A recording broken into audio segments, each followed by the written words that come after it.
Hi, everybody. Thanks for tuning in to our MMG Weekly Recap. So here we are, the last week of May.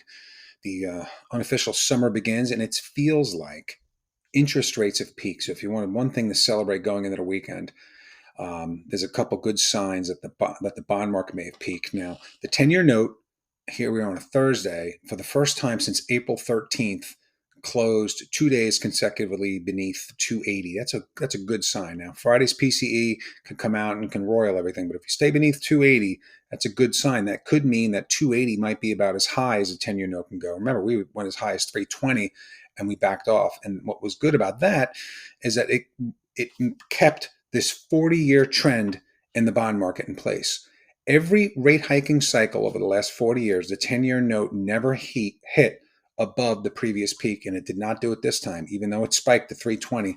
The previous peak was 324. So that 320 that we hit a couple of weeks ago may in fact be the peak in rates. So, next week we have the jobs report, and that's a big one, right? The Fed wants to take some of the air out of the labor market. It's extremely tight.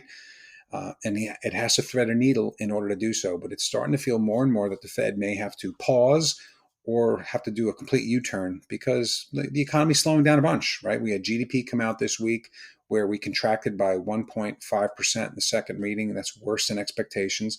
And if you couple the 1.5 contraction we'll have in the first quarter with something maybe just north of 1.5 growth in the second quarter, we're going to have pretty flat to maybe negative growth in the first half of the year. So it may not be a recession, but it's going to be something that doesn't feel good and probably a tough environment for the Fed to be overly aggressive. So we shall see, but I wouldn't sleep on it. Your rate sheet has certainly improved over the last few weeks, and it feels like, or last few days even, and it feels like that should continue, but there's still a lot of volatility out there, and we are full 2 weeks away from the next Fed meeting. So I hope this finds you well. Have a great weekend. Enjoy the holiday, and we'll talk to you soon. Bye for now.